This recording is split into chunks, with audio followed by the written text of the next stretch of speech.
여러분 정말 하나님께서 만드신 모든 만물들이 다 아름답고 하나님의 영광을 드러내는 줄로 믿습니다. 우리 옆에 있는 분들, 뒤에 있는 분들과 인사했으면 좋겠습니다. 주의 사랑으로 사랑합니다. 축복합니다. 이렇게 인사했으면 좋겠습니다. 주의 사랑으로 사랑합니다. 축복합니다. 멀리 있는 분들한테도 인사를 좀 나눠주시면 좋겠고요. 오늘부터는 팔복의 말씀을 하나씩 자세하게 말씀을 증거하려고 합니다. 예수님께서는 팔복에서 가장 먼저 심령의 가난함을 언급해 주셨습니다. 복되도다 심령이 가난하게 된 자여 천국이 저희 것이미로다, 이렇게 말씀하고 계시는 것이죠. 하나님께 선택받은 신자는 먼저 심령의 가난을 경험해야 합니다. 그런데 심령의 가난은 단지 자기 훈련을 통해서 마음을 비우고 욕심을 버린 그런 마음이 아닙니다. 불교에서는 욕심을 버리라고 하죠. 그런데 그런 자기 훈련을 통해서 생겨난 그런 마음이 아니라, 사실 마음을 비우고 욕심을 버리게 되면요, 세상 사람들은 그것을 칭찬합니다. 참 욕심이 없는 사람이다, 이렇게 칭찬을 하고, 그 칭찬을 받으면 사람들은 보통 도덕적인 우월감을 가지고 교만하게 됩니다. 그리고 교만한 마음으로 욕심이 있는 사람들을 정죄하는 그런 자리에 앉게 되는 것이죠. 심령의 가난은 그런 것이 아닙니다. 성경에서 말하는 심령의 가난은요, 자기 존재에 대한 새로운 깨달음입니다. 지금까지는 내가 괜찮은 존재인 줄 알았는데 알고 보니까 나는 전적으로 타락한 존재였구나 라는 것을 깨닫는 그런 과정이 바로 심령의 가난입니다. 심령의 가난은 옛 자아가 무너지고 나는 죄인 중에 괴수다 라고 하는 인식을 시작할 때 저절로 느껴지는 절망감, 그것이 바로 심령의 가난함입니다. 이 절망과 갈급함을 경험해야 하나님 제발 도와주십시오, 제발 도와주시지 않으면 저는 멸망할 수밖에 없습니다, 지옥 갈 수밖에 없는 죄인입니다 라고 부르짖게 되는 것이죠. 이 심령이 가난하게 되지 않으면요, 영적인 교만함으로 나는 그래도 괜찮은 사람이야 라고 생각하면서 자기 의를 내세우게 됩니다. 이사야서 41장 17절에 보면 가련하고 가난한 자가 물을 구하되 물이 없어서 갈증으로 그들의 혀가 마를 때에 나 여호와가 그들에게 응답하겠고 나 이스라엘의 하나님이 그들을 버리지 아니할 것이라. 나 여호와가 그 하나님의 백성들에게 응답하지 않습니다. 끊임없이 부르짖어도 응답하지 않는데, 그러다가 가련하고 가난하게 되어서 물조차도 없어서 혀가 바짝 마를 때, 그럴 때에 하나님께서 그들에게 응답하시겠다라고 말씀하시는 것입니다. 극단적인 갈증을 겪을 때에 하나님께서 그들에게 응답하시고 그들에게 광야에서 샘을 내어서 그 갈증을 채워주시겠다라고 약속을 하시는 것이죠. 이 말은 하나님이 자기 백성을 심령이 가난한 자로 만들어서 자신의 무능력함과 무가치함 앞에서 하나님 앞에 항복하며 도움을 요청하는 자로 몰아가시겠다, 그렇게 되도록 하나님께서 몰아가시겠다, 이런 말씀을 하시는 것입니다. 그래서 심령이 가난하게 되는 것이 신앙의 출발점입니다. 나는 내 노력과 의로움으로 살 수 없으며 오히려 내 안에는 의로움도 없고 선함도 없고 능력도 노력할 힘도 아무것도 없습니다, 주님. 이렇게 되는 것이 바로 심령의 가난함입니다. 이 가난한 심령을 가진 대표적인 사람이 바로 다윗이죠.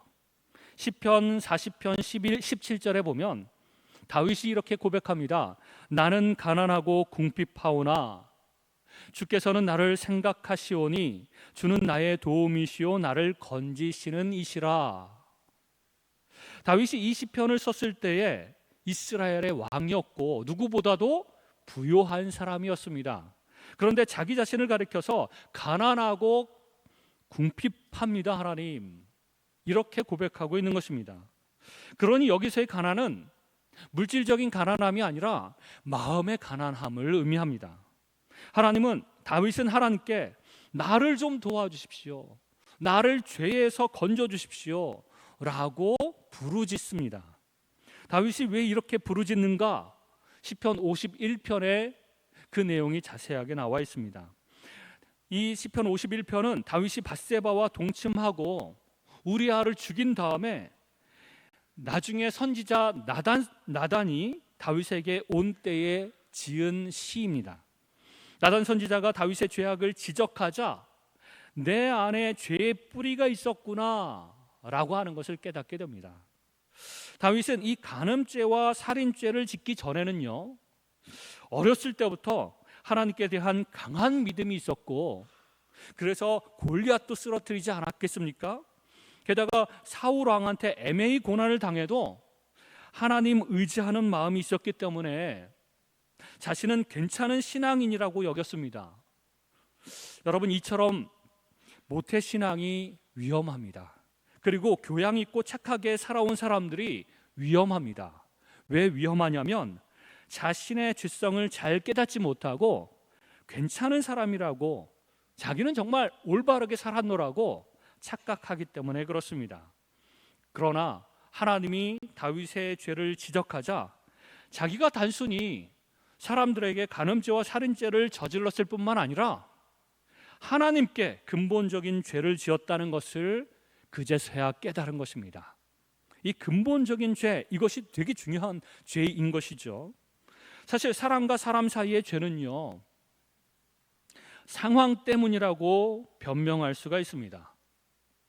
밧세바가 먼저 유혹했다고 하거나, 아니면 우리아를 죽인 것도 내가 직접 죽이지 않았고 전쟁 중에 암몬 족속에 의해서 죽었다라고 자기 자신을 합리화할 수도 있습니다.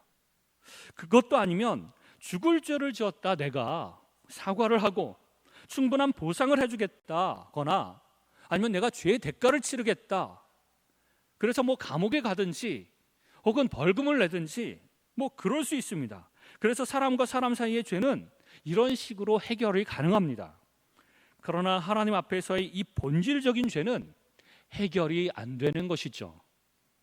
그 근본적인 죄는 하나님의 영광을 위하여 살아야 하는 피조물이 자기 자신의 영광과 만족만을 위해서 살아가는 것이기 때문에 이 자기 중심성과 내 마음대로 살고자 하는 교만이 죄의 뿌리인 것입니다. 이것이 바로 우리가 가지고 있는 근본적인 죄인 것이죠. 이 근본적인 죄 때문에 간음죄도 범하고 살인죄도 범하는 것이지, 그리고 그 외에 수많은 죄들을 범하는 것이지, 요 몇 가지 내가 행한 그 죄, 살인죄, 간음죄, 요것만 잘못이 아니라는 것이죠. 그리고 이 근본적인 죄로부터는 내가 스스로 벗어날 수가 없습니다. 내가 노력한다고 해서 이 근본적인 죄성, 내 옛 자아가 품고 있는 이 끔찍한 죄성, 이것을 해결할 수가 없다는 것입니다. 다윗은 간음죄와 살인죄를 통해서 이 근본적인 죄를 깨닫고 나서 시편 51편에서 그 근본적인 죄를 단수로 표현하면서 이 죄가, 이 하나의 죄, 이 근본적인 죄, 하나님 이 죄악을 용서해 달라고 기도를 합니다.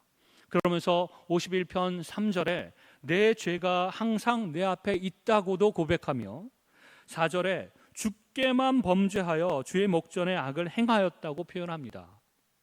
사실 다윗은 밧세바와 우리아한테 범죄를 하지 않았습니까? 사람에게 했는데도 이렇게 고백을 합니다. 주께만 범죄하여 주의 목전에 악을 행하였도다.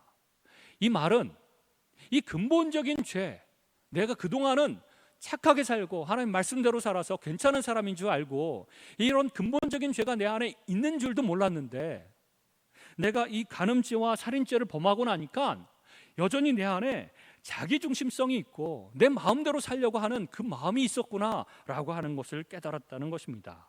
그러므로 하나님께 큰 범죄를 저지른 것이죠.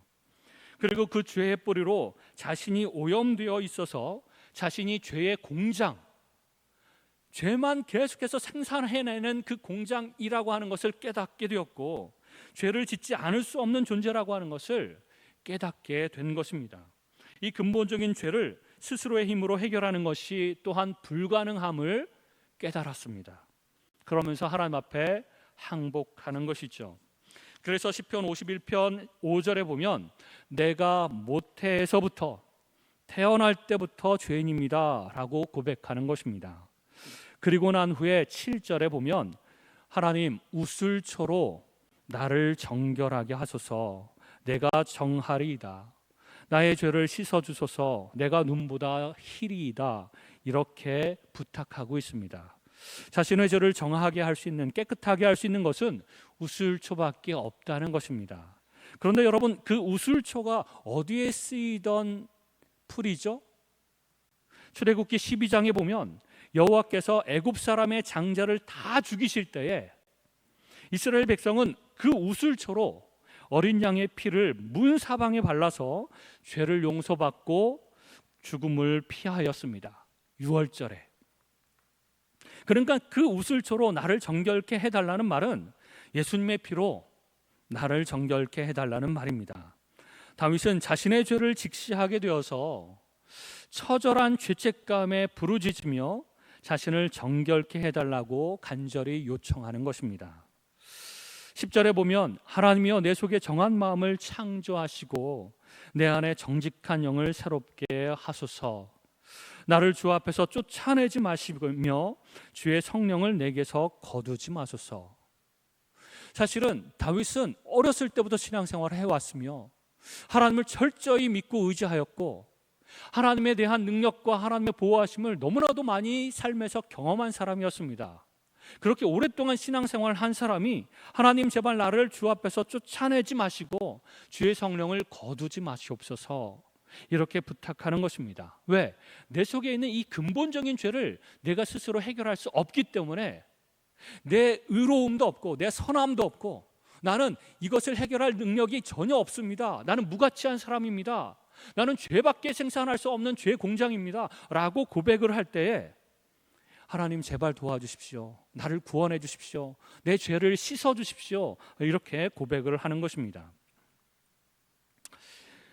여러분, 하나님은요 다윗의 죄를 막아서 하나님 백성 다음에 흠이 가지 않도록 지켜주신 것이 아니라 다윗의 범죄를 허용하시고 그로 하여금 이것을 깨닫게 하시고 이 근본적인 죄를 깨닫게 하시고 자신의 그 가난한 심령이 가난한 그 상태, 이것을 깨닫게 하시고 하나님 앞에 나와서 은혜와 긍휼을 구하도록 하시는 것이 더 중요한 목적입니다. 그냥 내가 사랑하는 다윗, 내가 왕으로 세운 다윗 흠없이 내가 보존하겠다, 죄를 지으려고 그러면 딱 막아서고 너 그러면 안 된다, 크게 화를 내시면서 너 그러면 안 된다, 그리고 죄를 지을 수 있는 모든 가능성을 다 차단하시고 막아주시고 죄 안 짓도록 보호하시는 것이 하나님의 목적이 아니라 상한 심령이 되어서 하나님 저의 의로움은 하나도 없습니다, 하나님만 저에게 의로움을 주실 수 있고 하나님만 이 근본적인 죄를 해결해 주실 수 있으며 하나님만 나의 죄를 다 깨끗게 씻어주시고 나를 구원해 주실 수 있는 분이십니다 라고 나아오는 것을 하나님은 원하신다는 것입니다.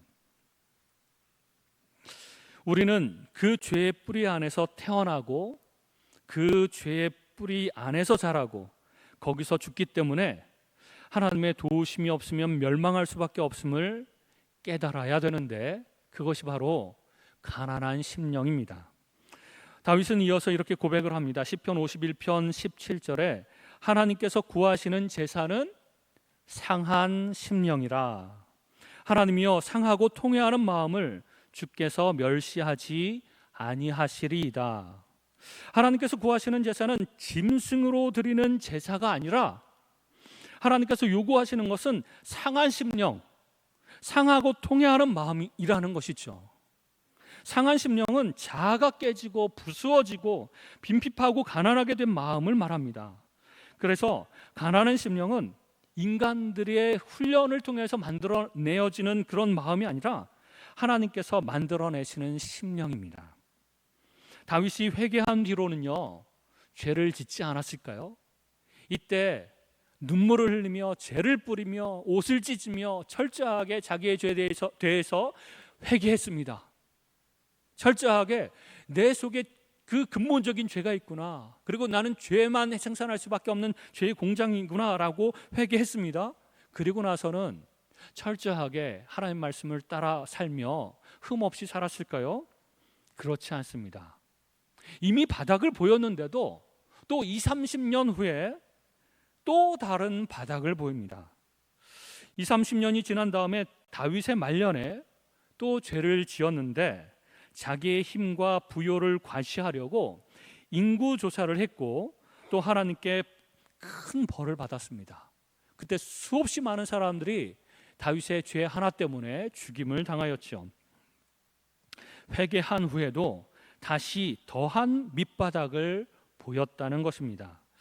여러분, 우리가 철저하게 가난한 심령이 되도록 하나님은 여러 번 계속해서 우리의 바닥을 드러내시고 나 자신에 대해서 아주 실망을 많이 하게 하시고 무기력하게 하시고 무가치하게 그런 모습을 보게 하시는 하나님이십니다. 한 번으로 안 됩니다. 여러분, 저는요, 내 자신에 대해서 목사인데도 불구하고 너무나도 자주 실망하고 낙담하고 그러면서 하나님, 이게 뭡니까? 제가 목사 맞습니까? 하나님의 아들 맞습니까? 늘 실망하게 됩니다. 도저히 하나님 목회 못하겠습니다. 제가 목회하면 하나님 오히려 망치지 않을까요? 누가 되지 않을까요? 하나님 영광을 가리우지 않을까요? 이런 생각을 참 자주 합니다. 하나님이 제 밑바닥을 드러내십니다. 제가 조금이라도 교만하려고 하면 내가 그래도 좀 착하게 말하고 착하게 행동하고 그랬어, 사람들이 또 인정하고 그러면 그럴 때일수록 하나님께서 다시 한번 제 밑바닥을 들추어서 보여주십니다. 그러면서 다시 한번 심령이 가난하게 되는 것이죠. 그래서 다윗은 시편 32편 1절에 이렇게 고백합니다. 허물의 사함을 받고 자신의 죄가 가리워진 자는 복이 있도다. 복 있는 자는요, 스스로의 노력과 의로운 행위가 있는 자가 아니라 하나님의 은혜로 죄를 용서받고 하나님의 의를 덧입고 날마다 하나님의 은혜와 긍휼로 살아가는 사람이 복 있는 사람입니다. 여러분, 새해에 세배를 하면 어른들이 덕담을 하죠. 올 1년은 이렇게 복을 받고 저렇게 복을 받을지어다 라고 하면서 덕담을 하고 축복해 줍니다. 그런데 하나님께서는 너는 앞으로 더 가난해지고 더 많은 역경을 겪으며 너의 죄가 다 드러나고 올 한 해 더욱더 그럴지어다 라고 얘기를 하는 것과 같습니다. 그것이 복이라는 것이죠. 그렇게 될 때에 하나님, 저는 아무것도 없습니다. 가난합니다. 하나님만 저의 전부이십니다. 하나님, 저는 의로운 것도 없고 선한 것도 없고 노력도 할 수 없고 능력도 없고 하나님만 저에게 도움이시고 하나님만 저를 죄에서 건져주실 수 있는 분이십니다 라고 하나님께 나아갈 때, 그런 마음이 처절하게 느껴질 때 그 마음이 바로 복된 마음이다 라고 하시는 것입니다. 그 복된 마음에 천국이 임할 것이다. 그런 복된 마음을 가지고 있을 때에 천국을 소유하게 될 것이다 라고 하는 것이죠. 이와는 반대로 부요한 마음이 있습니다. 갈라디아 교회에서는요, 거짓 선지자들이 하나님의 은혜만 필요한 것이 아니다, 하나님의 은혜 플러스 우리의 행위, 율법을 지키는 행위가 더해져야 구원을 받는다라고 하는 공식을 가지고 사람들에게 거짓 그 진리를 가르쳤습니다. 그러자 바울이 그것에 대해서 속지 말아라, 그건 다른 복음이며 거짓 가르침이다. 너의 능력으로, 너의 노력으로 우리가 율법을 지켜서 구원받을 수 있는 존재는 아무도 없다. 이것을 다시 한번 설명해야 했습니다. 그런데 그렇게 인간의 행위와 세상적인 가치를 가지고 살던 대표적인 교회가 갈라디아 교회 말고도 요한계시록에 보면 라오디게아 교회가 있었습니다. 그 교회를 향해서 주님은 말씀하십니다. 요한계시록 3장 17절에 내가 말하기를 나는 부자라 부요하여 부족한 것이 없다 하나 내 곤고한 것과 가련한 것과 가난한 것과 눈먼 것과 벌거벗은 것을 알지 못하는도다. 이 라오디아 교회는요, 교인도 많고 재정도 많고 선한 행위와 종교적인 행위도 많이 하던 그런 교회여서 스스로 생각하기에 우리는 부자라 부요하고 부족한 것이 없다. 우리는 좋은 교회다. 우리는 종교적인 행위도 많이 하고 선한 행위도 많이 한다. 참 대단한 교회다. 우리 교회 최고다.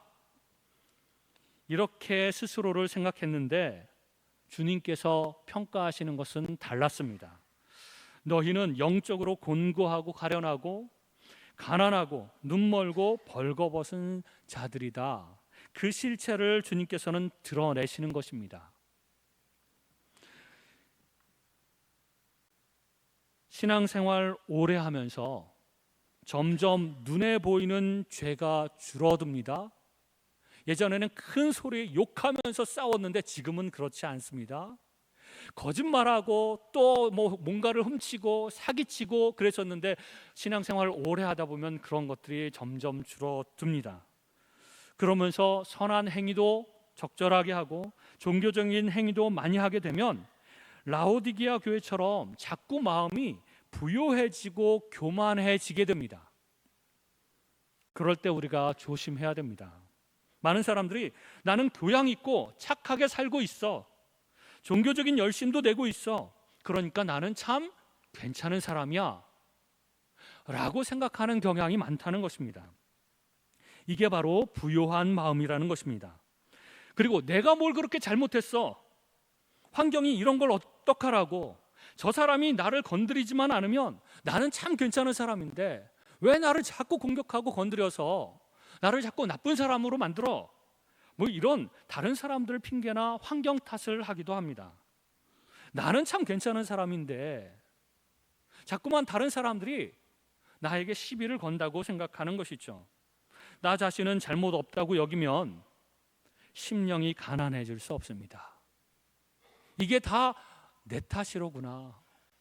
내가 기도하지 않아서 그렇고, 내가 내 마음을 다스리지 못해서 그렇고, 내가 주님께 더 나아가지 못해서 그렇고, 내 삶에서 일어나는 모든 문제들이 다 내 탓이고, 또 하나님께서 주신 여러 가지 고난과 역경, 그것도 나를 훈련시키기 위해서 그런 것인데 끊임없이 이것에 대해서 원망하고 다른 사람 탓하고 그러면서 살고 있구나 라고 할 때에 우리의 마음이 다시 가난해질 수 있습니다. 여러분, 하나님께서 우리를 처음 만나셔서 우리의 죄를 들춰내실 때, 우리의 밑바닥이 보여질 때 우리는 우리의 심령이 가난해졌다라고 하는 것을 경험한 적이 있습니다.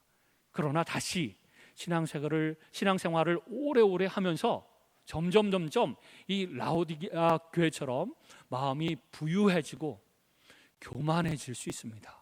그것을 우리는 경계해야 됩니다. 날마다 하나님 앞에 납작 엎드려서 하나님, 저는 죄의 공장일 수밖에 없습니다. 하나님, 저는 내 안에 선함과 의로움 하나도 없습니다. 하나님 없이는 저는 아무것도 아닙니다. 죄인 중에 괴수일 뿐입니다. 하나님 도와주옵소서 라고 가난한 마음이 되어야 합니다.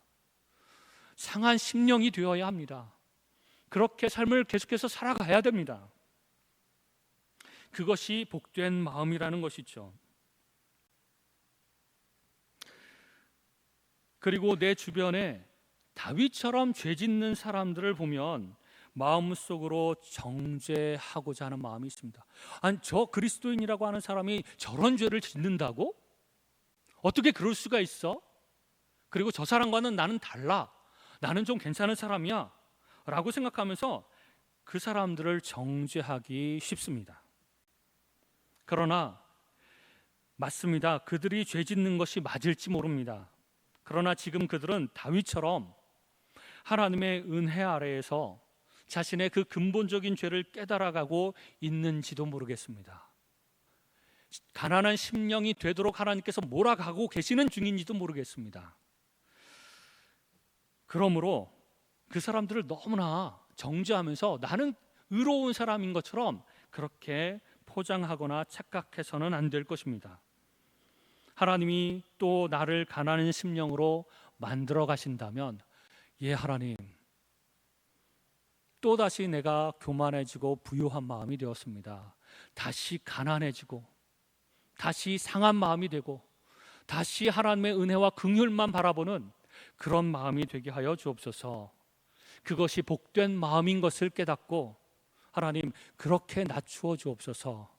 그 마음으로 하나님만 바라보게 하여 주옵소서. 하나님께만 도움을 구하게 하여 주옵소서. 내 의로운 것을 드러내지 않게 하여 주시고 내가 참 괜찮은 사람인 것처럼 착각하지 않게 해주시고 하나님, 주님 없으면 나는 살 수 없음을 고백하며 살아가게 해주십시오 라고 기도하면서 하나님 앞에 나아가는 그런 가난한 심령이 되시기를 주님의 이름으로 축원합니다. 기도하겠습니다.